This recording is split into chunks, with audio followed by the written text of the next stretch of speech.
Si, les amis, un étudiant tout d'abord devenu un grand docteur, et vous-même dont j'avais entendu prononcer le nom par René, de m'inviter à faire un bilan qui a un aspect scientifique pour moi comme pour vous, mais aussi un aspect affectif parce que j'ai eu le privilège d'entrer en dialogue avec René Thom pendant une petite... un peu moins de 10 ans, et nous avons évidemment connu des moments très intenses qui reviennent dès que j'ai amené à évoquer ces années. Alors la première chose que je dois dire, c'est que je dois tout ce qui va maintenant être exposé à Pierre Lochac, qui a l'amitié d'être venu aujourd'hui, puisque c'est lui qui m'a fait rencontrer René Thom, dans un contexte très précis. D'ailleurs, Pierre, tu pourras me corriger si ta mémoire est un peu différente de la mienne. René était en train de concevoir son retour à Aristote, qui est l'objet de sa sémiophysique, et il voulait entrer en dialogue avec quelqu'un qui était capable non seulement de connaître les grands principes de l'œuvre d'Aristote, mais qui s'était intéressé aux enseignements naturalistes, physiques d'Aristote. Et il avait manifestement confié cette inquiétude à Pierre, et Pierre m'a proposé donc d'entrer en dialogue avec René Thom. Ça s'est passé, je crois, lors d'un exposé au Collège international de philosophie de notre ami dont le nom m'échappe maintenant, qui inventait des philosophies du point post-mathématique, post-hégélienne. On me reviendra, c'est pas grave.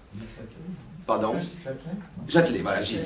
C'était lors d'un séminaire de Gilles, et je crois qu'on était en 87. Et René m'a mis devant c'était une mise à l'épreuve, au fond, immédiate. Il m'a donné une trentaine de pages de la sémiophysique, qui comportait des lectures extrêmement précises des textes d'Aristote, des lectures qui étaient basées sur le texte grec, car, comme vous le savez sans doute, quand il est entré à l'école normale, tout d'abord il avait approfondi le grec, mais on lui a proposé de choisir entre les mathématiques et la philosophie, et il aurait pu prendre les deux voies. C'était un des privilèges de la rue d'Ulm dans ces années-là. Il a donc travaillé sur des textes lus d'une façon autonome, sans un appareil philologique bien consistant, mais sa seule capacité de lecture a été déterminante. Il est évident que le dialogue avec l'Argot, dont on n'a pas été l'heure de l'Argot, le dialogue avec l'Argot jouait un rôle de guide, mais il avait sa autonomie de construction, et il a mis au point un geste de relecture topologique des thèses qualitatives de la physique d'Aristote. Alors le premier élément de ma réaction, qui était lié à ma formation en histoire de la philosophie, ça a été de remarquer que la réintroduction de la notion de forme substantielle, qui est au cœur de la doctrine aristotélicienne, du moins dans sa version scolastique, donc cette notion de forme substantielle, réintroduit dans un contexte de science basée sur des repères dans l'espace, avait déjà été tentée une première fois dans l'histoire, par le paragraphe 18 du discours de métaphysique de Leibniz. Donc la première chose que j'ai proposé de considérer avec René dans nos dialogues, c'est qu'il n'avait pas un regard innocent, qu'il se trouvait forcément dans la suite de Leibniz, et ensuite, en approfondissant sa doctrine, il m'est apparu que c'était aussi Malebranche qui était mobilisé dans cette problématique. Si vous voulez, on peut considérer que l'occasionnalisme, c'est une certaine façon de concevoir comment une forme vient s'impacter sur une occasion, c'est-à-dire une singularité de l'espace-temps. Et donc, je voulais l'instruire sur les limites de son entreprise, parce qu'elle appartenait plus, au fond, au XVIIe siècle, et au calcul différentiel, qu'à une relecture que, parfois, certains avaient pu considérer comme non seulement aristotélicienne, mais quasiment présocratique. Alors, sur cet aspect critique de mon entreprise, je peux considérer que c'était un échec, parce que René avait un tel appétit de forme, au fond, que l'idée qu'il y avait une limite qui supposait, au fond, de s'inscrire au cœur des renversements de la modernité et qui créait un crible ou un filtre pour accéder à la pensée d'Aristote, cette objection qu'il estimait, lui, historique, mais qui pour nous, les philosophes, n'est pas historique, mais plutôt de type ontologique. Mais enfin, bon, pour lui, ça lui semblait un détail de l'histoire, et il était assez critique à l'égard de Leibniz, puisqu'il avait quand même fait l'effort de regarder, et il disait qu'il y avait des choses merveilleuses, mais que c'était trop incoatif, et qu'il y avait un manque d'opérativité dans les recherches de Leibniz sur la caractéristique, et aussi bien sur les formes. Donc il n'a jamais fait corps avec la question leibnizienne. D'ailleurs, je dois dire, je crois me souvenir que je n'étais pas le seul à lui faire remarquer sa dépendance à l'égard du discours de métaphysique. Jean Petitot, pour des raisons cette fois-ci phénoménologiques, lui avait aussi fait remarquer qu'il y avait là comme la répétition d'un tournant morphologique qui était goethéo-leibnizien, et qu'il n'était pas, au fond, si seul dans son entreprise. Plus tard, d'ailleurs, cette ligne de corrélation entre la question de la mathésis des modernes et la question des formes s'est développée dans toute une série de travaux sur les rapports entre la mathésis et la phénoménologie, sur la naturalisation des formes, sur une lecture physique de la phénoménologie, dont Jean Petitot, évidemment, est un des représentants. C'est très triste qu'ils ne soient pas là ce soir. Alors, l'autre aspect, oui, j'ajoute encore un élément un peu plus précis. En revanche, curieusement, et sans aucun préalable, j'ai intrigué pour que, lors d'une conférence que j'ai organisée à Nanterre, le cadeau de remerciement soit le don à René Thom d'un exemplaire des œuvres complètes de Malebranche dans la Pléiade. Et cette intrigue a été bonne, parce que ça, il l'a lu, et donc mon opération de subversion a très bien marché, et il était d'accord de parler de Malebranche, qui quand même était presque insensé comme circonstance. Voilà, alors, l'autre aspect de notre travail qui a été techniquement fécond, il a accepté immédiatement la forme de mon élaboration. J'ai fait des commentaires et des objections à son usage d'Aristote, non pas simplement sur le texte d'Aristote, ce qui était aussi à ma portée, mais sur sa formalisation dans la scolastique. Parce que j'ai essayé de faire valoir à René que la force de la scolastique, quelles que soient les opinions qu'on a sur le type de théologie qui est développé, c'était d'avoir déployé justement un projet scolastique sur Aristote, c'est-à-dire de l'avoir fait fonctionner.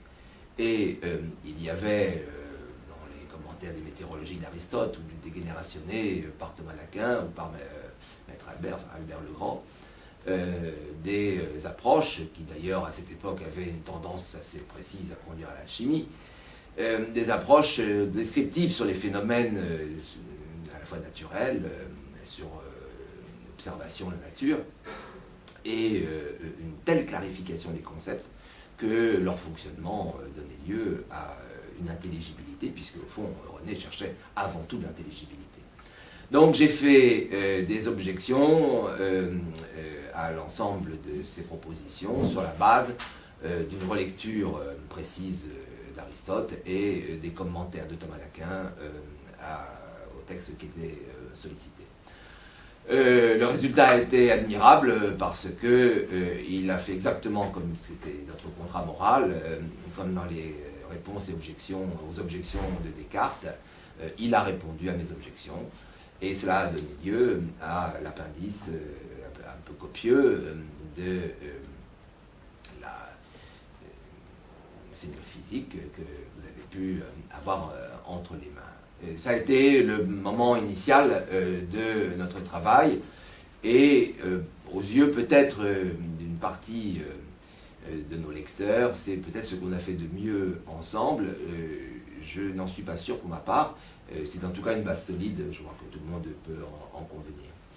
Alors ensuite, ayant fait ce travail, et comme le travail a été publié, j'ai été entraîné dans le mouvement qui était déjà sur son déclin d'ailleurs à cette époque, de la reconnaissance publique de l'œuvre de René Thom. Donc nous avons été dans un certain nombre de colloques ensemble. Nous avons été aussi confrontés au duo, l'alter duo qui était Prigogine et Isabelle Stengers. Pierre était là, donc il sait parfaitement ce qui s'est passé. On a essayé de nous faire jouer une partition polémique qu'on a à peu près contrôlée. On a réussi. Moi, j'ai jamais rencontré personnellement Prigogine, mais je suis resté très ami avec Isabelle. Mais évidemment avec un écart très sensible. Alors, j'ai fait des efforts dans des articles successifs dans ces années-là, que j'ai publiés par la suite dans mon livre qui s'appelle Écrit sur la raison classique. J'ai voulu repousser Thom vers Leibniz et Malebranche en lui faisant valoir que la théorie du pli, dès lors qu'elle se déployait dans un espace quel qu'il soit, même si ce n'est pas un espace d'une métrique euclidienne, devait se situer par rapport aux règles de Descartes, c'est-à-dire à la nouvelle façon de construire l'objet scientifique que suppose la physique mathématique. Ça a été ma grande insistance, et je n'ai jamais convaincu René, et je n'ai pas convaincu du tout Petitot, parce que Petitot, lui, il pensait que le tournant de la mathésis ne reposait pas sur les grands classiques, qui étaient trop métaphysiques à ses yeux, et surtout trop substantialistes, et qu'il fallait se débarrasser de l'ontologie et passer à une phénoménologie radicale. Ce que je n'ai jamais accepté, pour des raisons qui étaient liées à mon rapport avec René, mais pour les raisons de mon propre travail. Là, c'était absolument exclu. De ce côté, je n'ai pas réussi à convaincre quiconque, mais j'étais sûr d'avoir raison. C'est une façon consolante de poursuivre mon travail. Le second souffle de notre travail, c'est qu'à cette époque-là, je faisais une thèse d'État, j'ai achevé, que j'ai soutenue en 91.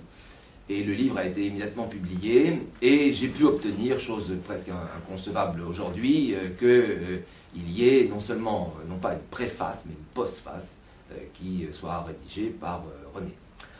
Alors, cela, c'est le grand texte de notre travail en commun, au fond c'est le grand fruit. Il s'agissait plus seulement de parler d'Aristote, mais d'appliquer à l'histoire du conflit, au fond, entre l'aristotélisme et l'humanisme européen, c'est-à-dire au fond le tournant de la Renaissance, modéliser, penser la Renaissance. Et René a fait des folies, lui au fond le luthérien, parce que la question de Luther est fondamentale ici à mon avis, le luthérien a pensé que c'était important pour lui d'avoir une position sur l'inscription de l'émergence de la Renaissance dans l'histoire de l'Occident. Et comme moi j'étais du côté italien, au fond on pourrait dire que j'étais du côté de Cajetan, de la scolastique tardive de la Renaissance italienne, du côté tridentin, comme on dit, j'ai développé un point de vue qui conduira d'ailleurs au dialogue de Leibniz avec Bossuet. J'ai maintenu donc un point de vue romain, on pourra dire, dans cette affaire, et nous avons donc monté ensemble le texte, pour moi, extraordinaire, qu'il a eu donc la grandeur et la bonté de m'offrir, La transcendance démembrée, qui était sa compréhension de mon livre. Nous n'avons pas été d'accord sur tout, on a même failli se disputer gravement, parce que j'ai exigé quelques notes, parce qu'il avait de telles insolences, que je ne pouvais pas imaginer. J'avais quand même, je vous rappelle, 35 ans, et je publiais ma thèse, c'était quand même terrible, parce qu'il y avait des gens qui trouvaient qu'on faisait de la magie noire, il faut quand même vous le dire. C'était terrible de laisser les phrases de René dans leur brutalité, sans une sorte de... Et il m'a dit, là on retrouve ce que vous disiez, j'ai un principe, je ne me relis jamais. Et j'ai répondu, moi je me relis pour toi, je me relis. Et donc les notes dans la transcendance démembrée ont été sanglantes, enfin c'était vraiment démembré, et sont en général mon œuvre. Mais bon, et là, monsieur, oui, voilà, je vais vous achever. Vous parliez tout à l'heure du séminaire de Thom. J'y étais donc présent avec plusieurs des gens dont vous avez parlé. Il y a eu des moments extraordinaires, merveilleux, où il a inventé devant nous le concept de pré-programme. où il y a eu des discussions avec Larchaud, qui était encore tout à fait en forme à cette époque. Le père Maillot aussi, et tous les travaux sur le géocentrisme ont été mobilisés à cette époque-là. Et d'autres moments dont il faudrait faire le détail, mais je n'ai pas le temps. Je voudrais simplement vous dire une chose, c'est que donc la mort de René est une épreuve terrible pour nous tous. J'ai eu le grand privilège d'aller le voir à l'hôpital au moment de son ictus, et ensuite j'ai écrit un texte sur notre dialogue, je dirais aux limites de la conscience, que après bien des années j'ai fini par publier dans une des dernières publications que j'ai faites effectivement sur René Thom, dans les volumes d'esthétique et complexité de l'Estocard. Vous trouverez l'ultime dialogue que j'ai eu avec René Thom, que j'ai rédigé, et les prospectives prodigieuses que, me semble-t-il, recèlent ces dernières paroles. Je voulais vous dire encore que je ne travaille plus sur ces objets depuis qu'il est mort, parce que je n'ai pas trouvé, au fond, une présence aussi rayonnante que la sienne pour continuer dans cette ligne. J'ai fait d'autres choses, mais dans mes derniers livres, j'ai à chaque fois un chapitre sur René Thom. Donc dans les méditations mythologiques, j'ai un chapitre sur René Thom. Dans la métaphysique de la destruction, il y a un chapitre sur René Thom, et dans les écrits sur la raison classique qui sont parus il y a 2 ans, j'ai repris une partie, pas tout, mais une partie de nos dialogues sur Leibniz et Malebranche. Il y a même un hommage central à l'œuvre de Thom. Enfin, je voulais signaler que dans un travail récent sur la philosophie politique et sur Karl Marx, sans m'en apercevoir, j'ai retrouvé spontanément les grandes thèses de Thom, et que c'est Clément, dans un article absolument admirable, que je salue là encore, mais qui a montré à quel point mon livre sur Marx et sur la théorie du capital était de part en part inspiré par René, parce que, encore une fois, je n'avais comme une conscience plus confuse. Voilà, donc je vais arrêter ce point, mais je suis très ému de voir que vous reprenez ce projet. Il me semble en tout cas qu'il y a 2 visages chez Thom. Je me permets quand même de le dire ici, le visage du prodigieux géomètre, qui a un pouvoir de construction qui nous a transportés. Mais il y a la personnalité de René Thom qui est extrêmement étrange, qui un pouvoir d'influence et de communication qui s'est vérifié justement jusqu'au seuil de la mort, et qui en fait une personnalité totalement hors du commun. Voilà, donc j'ai essayé d'être juste, c'est-à-dire de reconnaître mes limites en mathématiques qui sont effrayantes. En revanche, ma capacité à enregistrer que j'étais dans l'orbite d'une personnalité très puissante, là je crois que j'ai réussi de temps en temps à dire quelque chose. Voilà, donc, eh bien, continuez. Merci beaucoup. Merci. On parlait 2 ou 3 minutes, je me souviens, ça devait être à Cerisy-la-Salle. Et j'ai vu, alors malheureusement, la dernière fois que je l'ai vu, il était très âgé, c'était à la fin du siècle dernier, et il était déjà gravement malade, et c'était vraiment douloureux de voir que lui-même, il avait du mal, il se trompait même dans sa propre biographie, il n'arrivait plus à retrouver les dates de ses travaux, enfin c'était très émouvant et tragique en même temps. Oui. Donc, oui, moi je voudrais expliquer pourquoi je m'intéresse à René Thom. D'abord pour son parcours qui me paraît tout à fait exemplaire.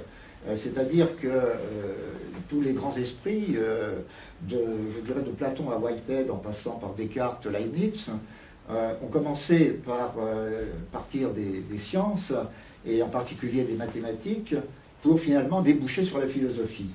Et généralement, on considère que de nos jours, ça n'est plus possible. Et Thom, justement, lui, ça n'est plus possible, évidemment, pour la plupart d'entre nous, pour moi, évidemment, et beaucoup d'autres, mais il n'y a jamais eu énormément de génie par siècle, finalement.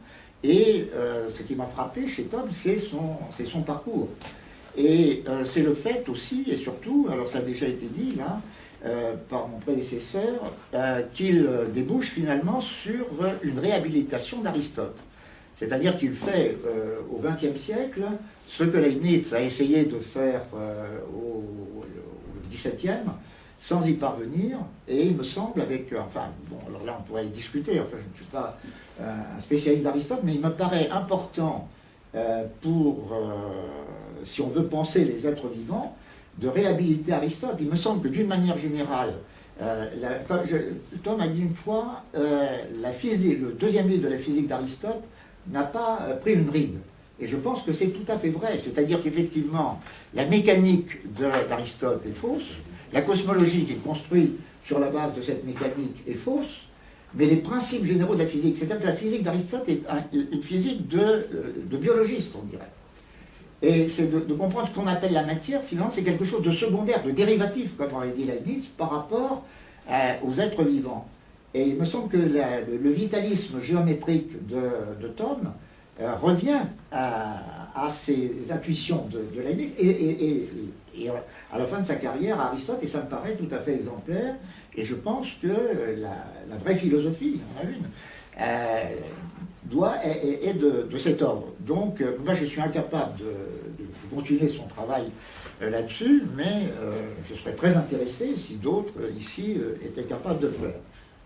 Alors, maintenant, ce qui m'intéresse en tant qu'anthropologue, c'est l'accent qu'il met sur la prédation.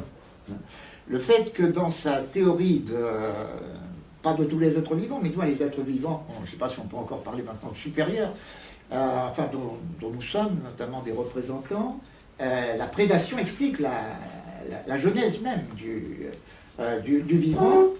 Et cette notion de prédation me paraît très importante, parce qu'il me semble que si on pouvait résumer l'histoire de l'humanité en quelques mots, on pourrait dire que l'homme, qui est un singe nu, et qui a commencé par être une proie très fragile par rapport à tous les grands fauves, eh bien il a réussi à retourner la relation prédateur-proie, il est devenu le prédateur le plus redoutable. Donc ça me paraît effectivement très important. Le fait que derrière toute morphologie, il voit des conflits. La notion de conflit aussi me paraît très importante pour comprendre les sociétés humaines.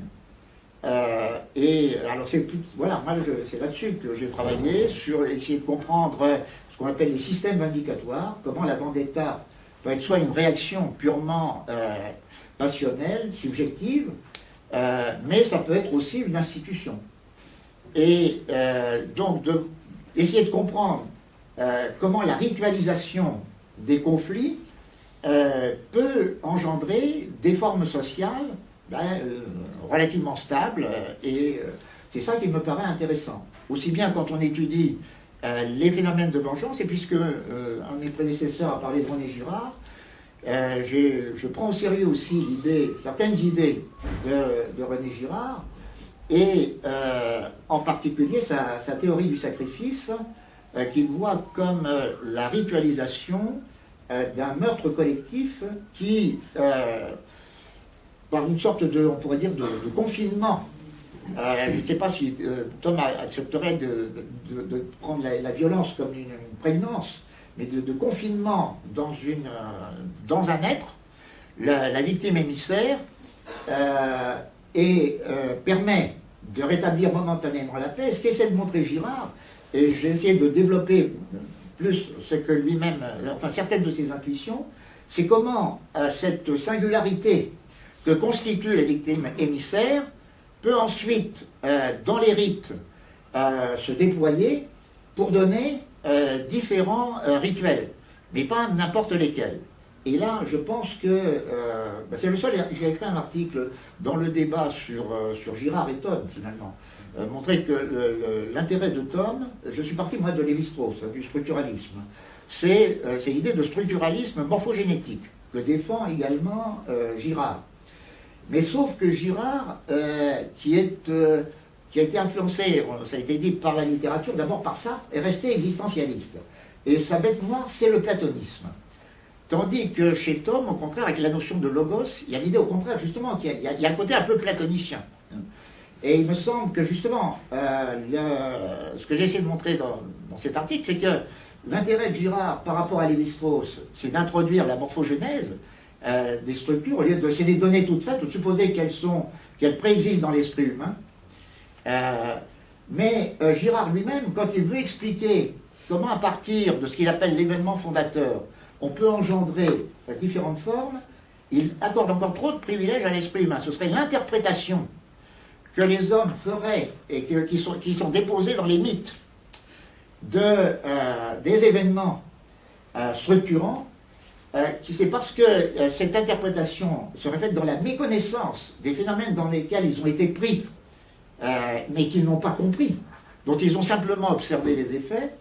Donc son idée, c'est que c'est une pluralité d'interprétations qui explique une pluralité d'institutions, tandis que je pense que non, la pluralité des institutions est due justement à des questions de stabilité structurelle de forme. Alors là, le problème de savoir, est-ce que la théorie de Thom, effectivement, on peut le remarquer, ça suppose des gradients, etc. Effectivement, on peut se demander si ça marche dans tous les coups. Alors, je voulais dire justement, je ne sais pas combien de temps il me reste, qu'il n'y a pas eu grand-chose de fait. Enfin, j'ai essayé de voir un peu ce qui avait été fait par les anthropologues à partir de Thom. Je n'ai pas trouvé grand-chose, mais c'est peut-être aussi une méconnaissance de ma part, c'est peut-être que les travaux sont peu diffusés.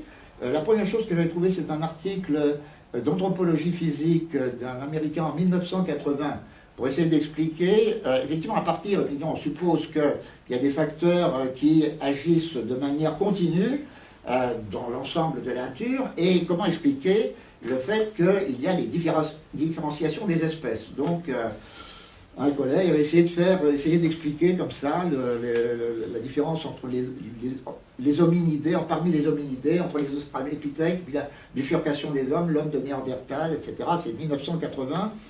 Je ne sais pas si vraiment il y a eu des suites, je n'ai pas trouvé.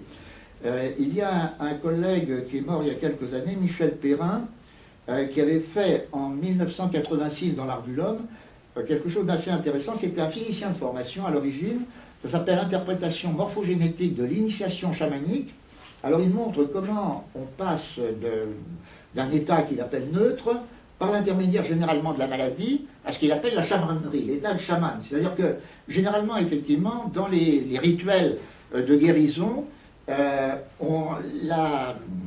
oui, je parle de rituel, dans les procédures de guérison traditionnelles, on ritualise d'une certaine manière le trouble.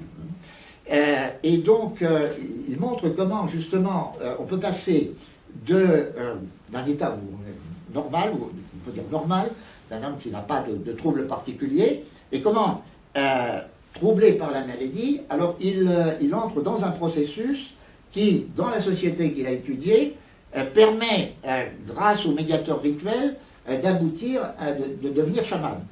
Et il montre que la catastrophe de la France, si on la coupe, donc on obtient un double pli, et il montre qu'il y a 7 points remarquables, et que les 7 points remarquables, eh bien, permettent de décrire, dit-il, toutes les voies qui permettent de passer de l'état neutre à l'état de chaman. Alors là, je lui fais confiance, il donne les termes vernaculaires. Enfin, dans son article de 86, il montre que pour ces 7 points remarquables, il a un terme vernaculaire qui correspondrait à ça. Bon, donc, c'est la chose la plus remarquable, précise, que je connaisse là-dessus. Alors, Jean Petitot a écrit en 1988, 2 ans après, dans la même revue L'Homme, Approche morphodynamique de la formule canonique du mythe. Alors ça, moi j'ai pas mal travaillé sur cette formule canonique du mythe de Lévi-Strauss. Donc ce qu'a essayé de faire Petitot, Petitot était à cette époque kantien. Il est resté d'ailleurs, Thom est réaliste au contraire. Moi aussi d'ailleurs, je suis aristotélicien, je l'ai dit en commençant, et Thom s'étonne d'ailleurs dans la préface de Morphogénèse des sens, que Petitot ait besoin de Kant. Alors, évidemment, ça lui paraît cette association du réalisme, enfin des idées de Thom qui poussent plutôt vers le réalisme avec Kant, lui a toujours paru scabreux. J'ai eu des discussions avec Jean indéfinies, enfin, au bout d'un certain moment, on n'avait même pu se mettre d'accord là-dessus. Mais quoi qu'il en soit, Petitot a fait un article très intéressant où il s'agit de schématiser, au sens de Kant, les concepts de structuralisme. Donc ce qu'il a essayé de montrer, c'est que Lévi-Strauss a construit une formule qui lui permettrait, pense-t-il, d'exprimer l'essence de la mythologie, d'expliquer à la fois la genèse des mythes et leur transformation possible.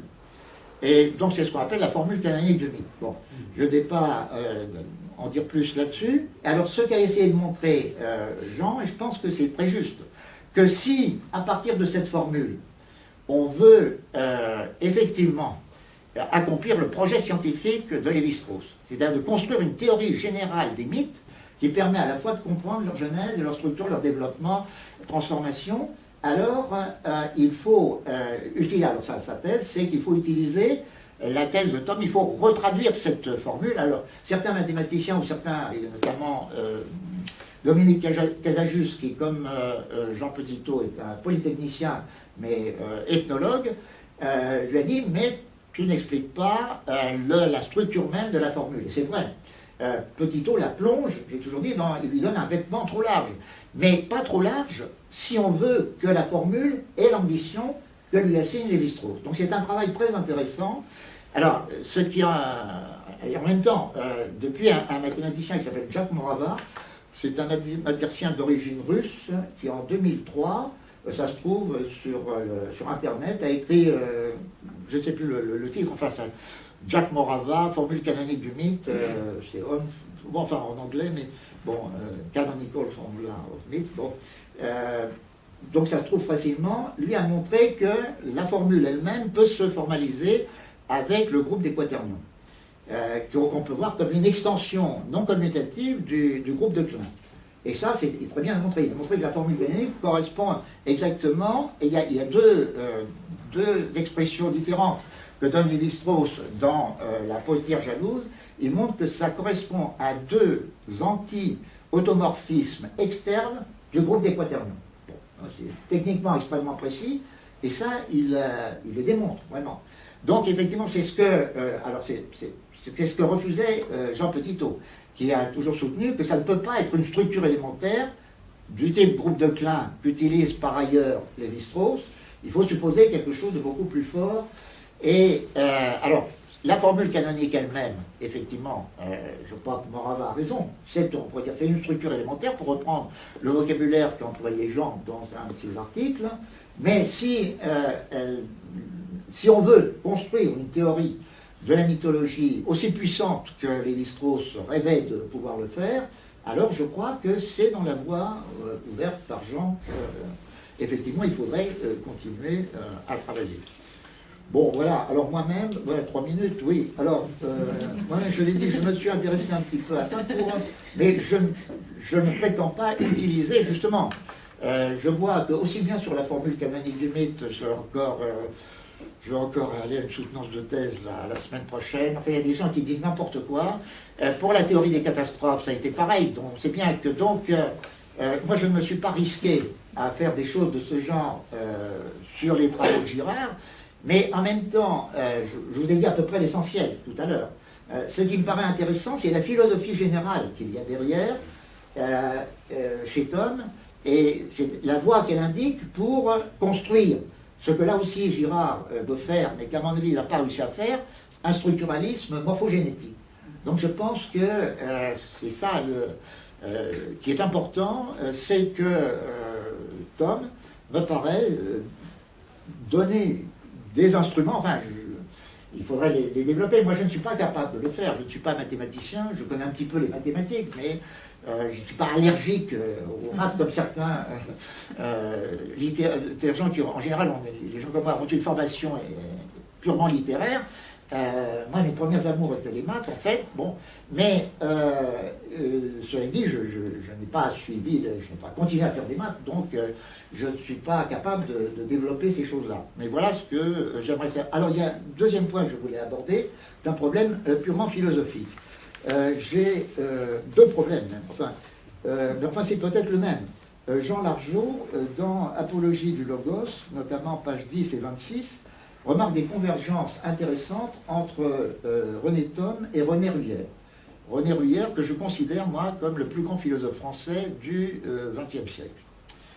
Et dont on a republié Néo-finalisme, on peut dire aussi, il est aristotélicien. Bon. Et alors, bon, mais Largeau déplorait que Tom n'est pas... Enfin, il avait dû pousser Tom de ce côté-là, mais apparemment sans succès. Donc, je pense qu'effectivement, il y aurait des choses à faire de ce côté-là. Mais, autre manière de reposer le problème, c'est que je n'ai jamais compris les critiques que Tom adresse à la mécanique quantique. Pour moi, comme pour Bruyère, la mécanique quantique, justement ce qu'on appelle les paradoxes de la mécanique quantique, viennent du fait qu'elle atteint le fond des choses, qu'elle n'est pas au niveau dérivatif, pour parler comme Leibniz, comme la physique classique, mais qu'elle est au niveau primitif. Et ça suppose effectivement qu'on abandonne l'idée, ce que Whitehead appelait le principe de la localisation simple. C'est-à-dire qu'on accepte la délocalisation, ce que l'intrication quantique nous pousse à faire finalement. Donc, moi je pense que toutes les théories idéalistes, au sens de l'idéalisme transcendantal qu'adore Jean Petitot, ou noie le poisson, qu'en fait non, c'est que il y a j'ai entendu des tas de discours de philosophes sur la mécanique quantique, mais qui me paraissent ne pas voir qu'elle fait un cadeau énorme à la philosophie, en montrant qu'effectivement là, nous touchons au fond des choses. Parce que Raymond Bruyère, effectivement, il a commencé justement par, il était très, on pourrait dire, prétomien. Sa thèse s'appelle « Esquisse d'une philosophie de la structure ». Et elle s'est tirée de la lecture d'Eddington, Espace, temps et dimension, et à l'idée qu'on peut réduire la forme. Il n'y a qu'un seul concept fondamental, comme l'a dit Cournot, c'est le concept de forme. Mais après, Cournot ajoute des tas d'autres concepts parasites. Non, il faut prendre la forme au sens de la structure géométrique. Donc c'est l'idée que, bon, puisque la relativité a montré que la physique est une géométrie, finalement, donc il faut reconstruire toute la philosophie à partir de cette idée. Et puis il se rend compte très vite, en voulant construire un modèle mécanique de la conscience, la thèse est de 1930, l'article doit être de 1933, que ça ne marche pas. Et il est obligé d'opposer à la structure la forme, en disant que la structure, c'est simplement ce que nous connaissons de la forme. Et elle n'est connaissable que point par point. Effectivement, si je veux montrer que deux objets ont même structure, je suis obligé par une application de montrer qu'à chaque point correspond à un autre, etc. Donc là, le côté global de la forme disparaît. Mais justement, il oppose la forme qui, par nature, résulte de ce qu'il appelle des liaisons délocalisées. Et la thèse, c'est que toute liaison, par principe, est délocalisée. Donc, voilà. Donc, je pense que, parce qu'il me semble que Tom, voilà, je vais finir par une citation de Tom, puisque c'est quand même, lui, c'est que sa position, quand, par exemple, dans l'apologie du Logos, page 511-512, il rejette presque en dehors de la science, la mécanique quantique, du fait qu'elle introduit des notions non locales. Ici, d'ailleurs, Raymond Bruyère, des notions transspatiales, comme disait Bruyère, mais il n'en veut pas, lui. Mais en même temps, dans un article publié par Bouligan, dans un livre, La morphogenèse de la biologie en mathématiques, Paris-Malouane, 1980. Il dit ceci, on pourrait bien un jour s'apercevoir que ce ne sont pas les molécules qui font la vie, mais au contraire la vie qui façonne les molécules. Une compréhension globale de la régulation biologique, vue sous son aspect le plus général, précède nécessairement la compréhension des mécanismes moléculaires. Alors il parle de compréhension, il ne parle pas d'explication. Mais on voit bien que là, il me semble bien qu'il admet la nécessité d'avoir des concepts globaux. Alors, est-ce que ces concepts ne sont peut-être pas opératoires? Si, ça ne veut pas dire qu'il ne faut pas s'intéresser aux mécanismes locaux. Mais il donne une primauté au global sur le local. Il fallait, c'était un laboratoire de médecine militaire, il fallait que je travaille sur des membranes dans lesquelles, des membranes donc, cellulaires, dans lesquelles on mettait de la chlorpromazine, du calcium, etc., etc. Et puis, j'avais trouvé des résultats qui étaient cohérents, mais qui ne me satisfaisaient pas, parce que cette cohérence, elle n'était que sur le papier.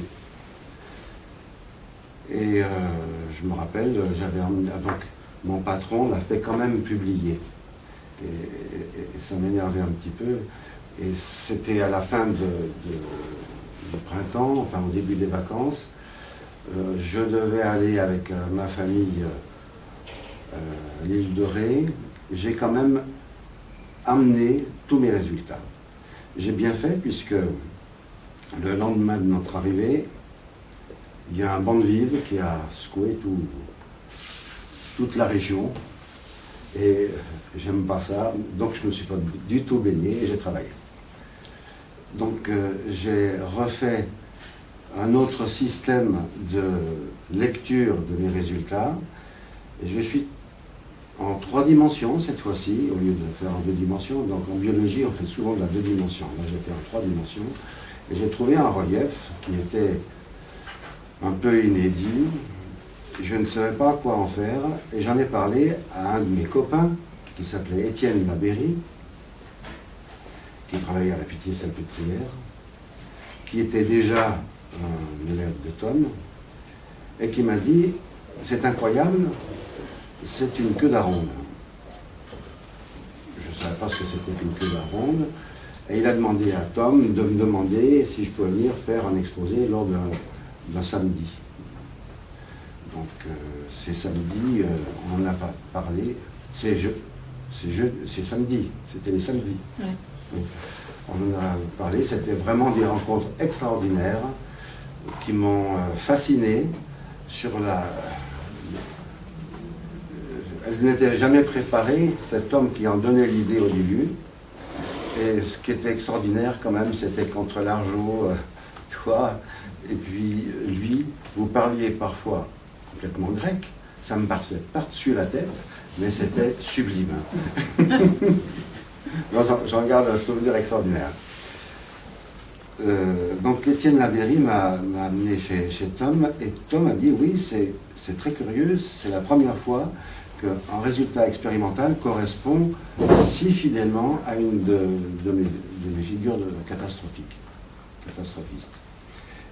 Donc c'est là que j'ai commencé à m'intéresser à la théorie des catastrophes, donc avec Tom.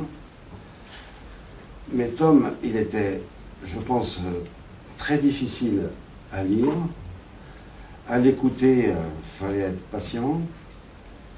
C'est avec Bruter que j'ai appris la théorie des catastrophes. Bruter expliquait mieux, c'était plus facile de comprendre, surtout qu'il avait fait stabilité structurelle, morphogenèse. C'était plus facile à comprendre.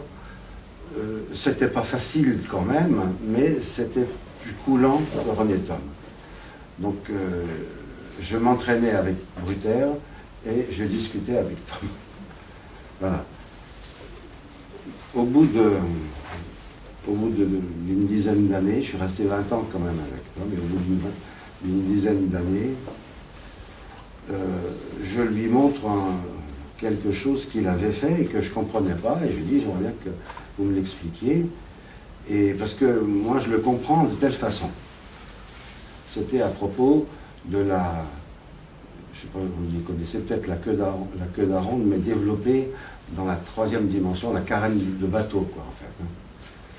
Et donc je dis, et puis il se met en colère, il ferme la discussion, et puis bon, je rentre chez moi, il me dit non, c'est pas du tout ça, etc. C'est là où on voit quand même que c'est un grand monsieur, parce que 2 jours après, on n'habitait pas très loin les uns des autres, entre René Thom, qui habitait à Bure-sur-Yvette, moi j'habitais à Gif, Bruter habitait à côté, etc. Donc on se voyait assez souvent. Je reçois un mot, et il dit faut venir me voir. Et en fait, il dit, et je ne savais pas, il dit je ne comprends pas qu'avec vos seules connaissances biologiques, vous ayez trouver une erreur que j'ai faite parce que c'est une erreur. C'est le scandale de ma vie, j'ai fait une erreur. Une erreur de dessin, hein, quand même. Et dorénavant, tu n'es plus mon élève, mais mon égal, et on se tutoie. Et c'est à partir de ce moment-là qu'on se tutoyait, etc. Donc c'était un grand monsieur, parce que finalement, je n'ai pas compris tout de suite. Maintenant, j'ai compris. Mais je n'ai pas compris tout de suite quelle était son erreur.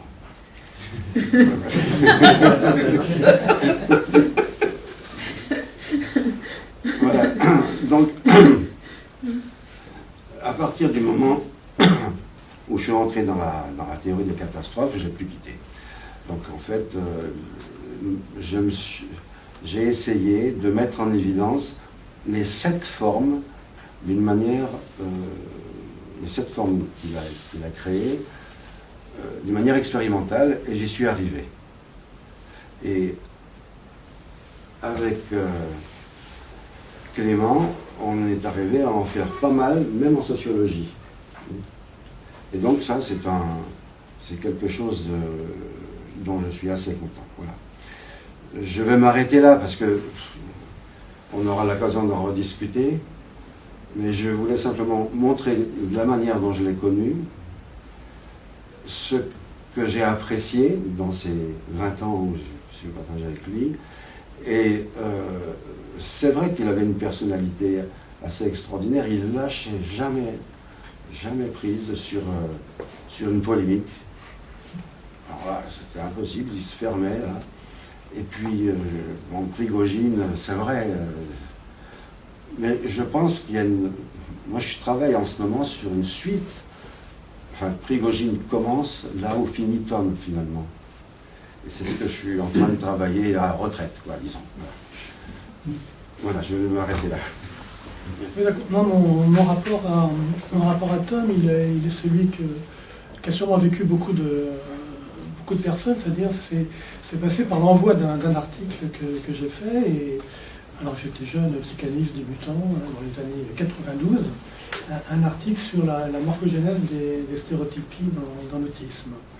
Et à ma grande surprise, parce que je n'avais pas beaucoup d'espoir, mais j'ai reçu en retour un courrier de René Tom qui m'a fait évidemment chaud au cœur, et puis qui a été aussi déterminant dans ma carrière, parce que c'était une lettre d'une page, mais qui soulignait les limites de mon article. Parce que c'était un article, aujourd'hui je ne pourrais plus écrire quelque chose comme ça, c'est un article naïf, analogique, métaphorique sur l'utilisation des catastrophes, mais Tom avait souligné quand même l'intérêt de l'objet et présentait des pistes de travail.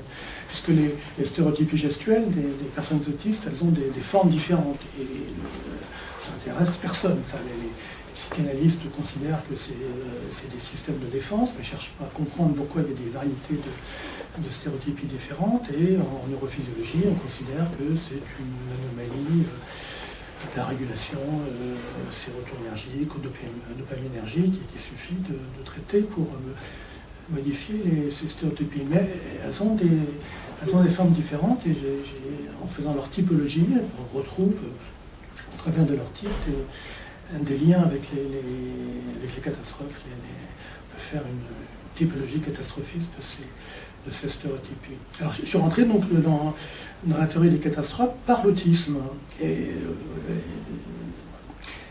j'étais aussi intrigué par le fait que beaucoup de personnes autistes sont des grands amoureux des chemins de fer, sont capables de recréer dans leur esprit des topologies extrêmement complexes de chemins de fer, et que bien évidemment René Tom a écrit un texte merveilleux d'une très grande beauté sur les songes et les rêveries ferroviaires, et il était lui aussi un grand amoureux des chemins de fer. Voilà.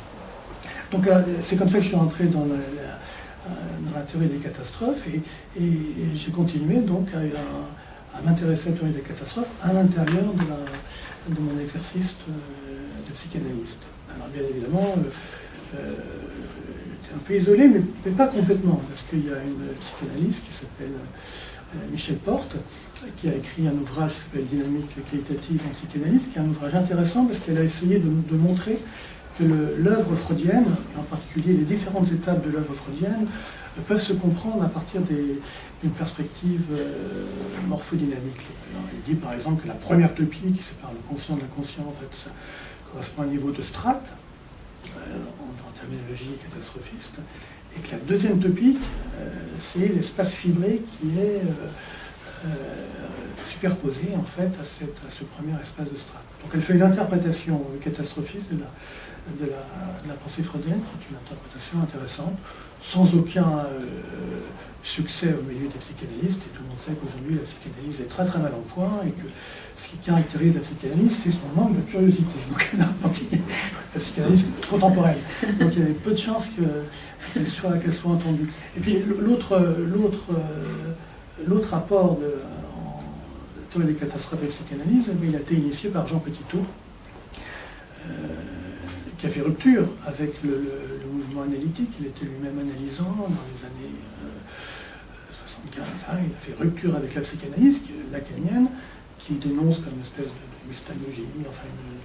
Et il dit que la psychanalyse court à une impasse, et il faut refonder la psychanalyse sur des bases nouvelles en renaturalisant l'inconscient. Alors à l'époque, dans ces années-là, la psychanalyse était abiologique, critiquait la biologie. Lacan entraînait tout le mouvement analytique français dans un rejet de tout ce qui pouvait être le naturalisme et la biologie. Et Petitot dit non, refondons la psychanalyse sur la base biologique et faisons le lien avec l'apport lacanien qui est celui de l'existence de structures qui sont présentes et faisant de telle sorte qu'on puisse retrouver un lien entre effectivement la biologie et les structures symboliques. Donc Petitot est parti dans plein d'autres directions. Il a laissé de côté cet aspect-là. C'est pas un clinicien, il n'est pas analyste, mais il y a dans toute l'œuvre de Petitot des références à la métapsychologie freudienne qui sont des références très, très subtiles. Donc moi j'ai continué ma carrière en quelque sorte d'analyste.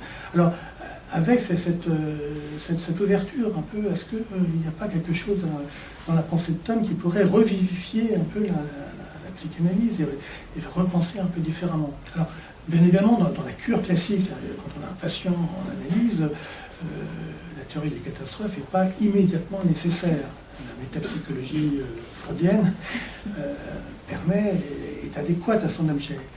Mais quand même, il y a des phénomènes qui sont observables en clinique qui ne peuvent être compris que par un recours à des systèmes dynamiques. Par exemple, l'idée que le patient, par exemple, passe par des phases de stabilité puis des phases d'instabilité, qu'il est mu par une attraction vers certaines représentations mentales et qu'il lutte contre ces représentations, donc des sortes de conflits qui peuvent prendre des formes qui peuvent être modélisées de façon intéressante, en tout cas imaginées de façon intéressante par la théorie des catastrophes.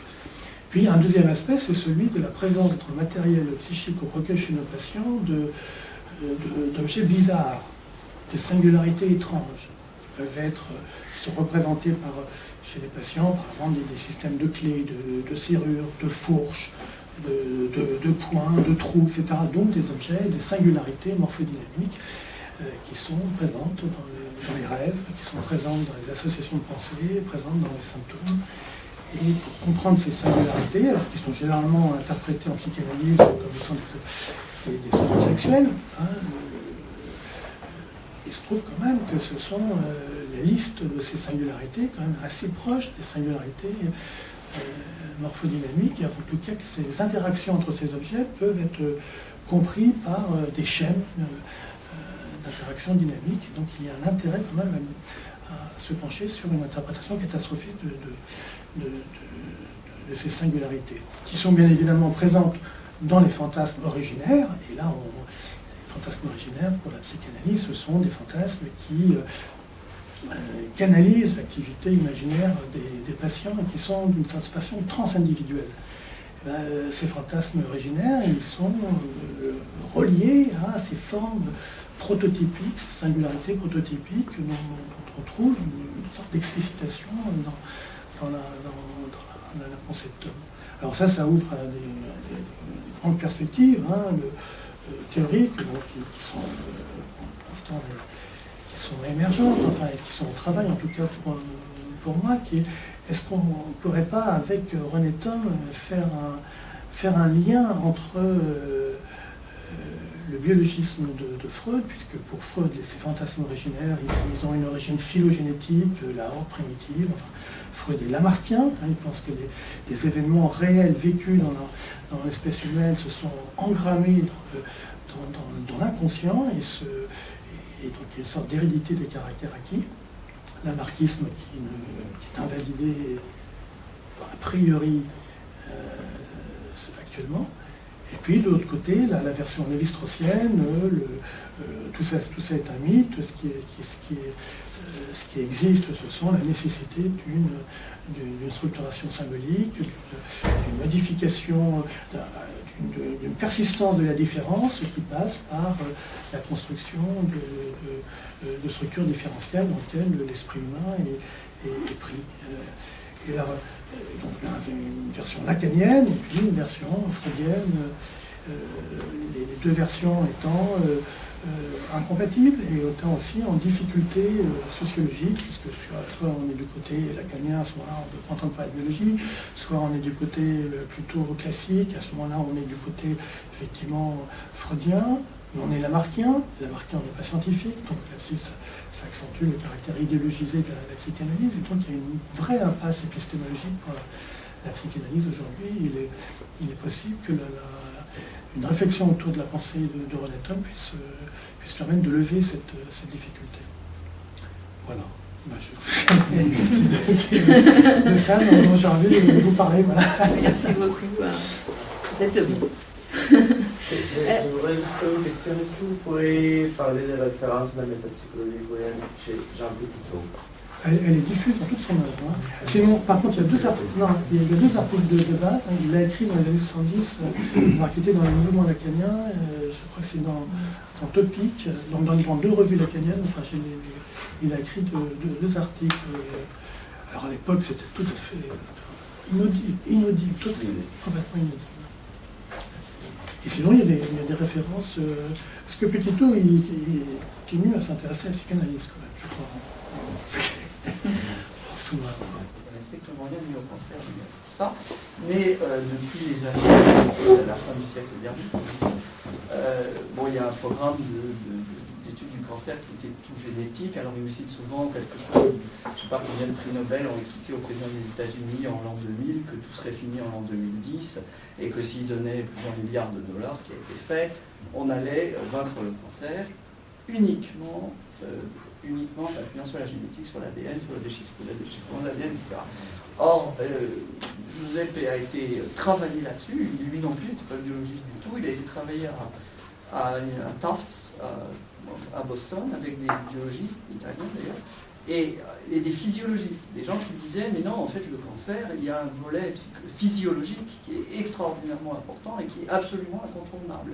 Et donc là, on a vraiment, c'est presque caricatural, on a ce conflit entre là, on peut dire continu, discontinu, mais là, il s'agit de la recherche sur le cancer, entre le tout, la physiologie et le tout, entre, si on peut dire, le linguistique et le morphogénétique, par exemple, on peut le dire de la même façon. Et donc là, effectivement, les physiologistes avaient énormément, toujours apparemment, énormément de mal à se faire entendre. C'est seulement avec énormément d'échecs répétés sur les cures, enfin, ou du moins les essais de compréhension du cancer à partir de la génétique que ça commence à changer. Parce que ces gens, apparemment, se font davantage entendre. C'est des communautés que je ne connais absolument pas. Donc, juste pour dire, c'est un exemple très concret, et puis tragique pour certains, de ce qui peut se passer dans ce conflit, dans cette chose où je crois que ce serait difficile d'aller vers le juste milieu. Donc moi je ne suis pas convaincu par ce que certains ont dit, on pourrait améliorer entre guillemets le structuralisme, les lévi-straussiens, ou disons le structuralisme linguistique en prenant quelque chose de sous-jacent qui, etc., donnerait une causalité, etc. Ça me paraît tout à fait macronien, c'est-à-dire qu'on est d'un côté ou on est de l'autre quelque part. C'est entre le continu et le discontinu, entre Grothendieck et Thom, qui ne s'aimaient pas trop. Le grand reproche que Grothendieck faisait à Thom, c'est qu'il était paresseux. Grothendieck étant un monstre de travail, il trouvait que Tom était paresseuse, ce qui à l'époque, je ne sais pas, en tout cas il était rêveur. Mais je crois que quelque part, je ne crois pas tellement au juste milieu, comme aurait dit Balzac. Entre le continu et le discontinu, il y a quelque chose qui est anthropologiquement, j'allais dire, très fort, et psychanalytiquement très fort, et qui ne permet pas une médiation facile. Donc, par exemple, dans l'œuvre de Petitot, il y a, lui, justement, cette promotion du structuralisme goethien, qui n'est pas reçue. Je dirais que dans ce qu'on pourrait dire, peut-être, je ne m'arrête pas, c'est qu'il y a des intérêts très forts qui sont peut-être ceux que les psychanalystes ou les anthropologues pourraient nous raconter mieux, et des intérêts dont je voudrais dire que certains sont carrément politiques, mais au sens noble du terme, pas au sens politicien, et au sens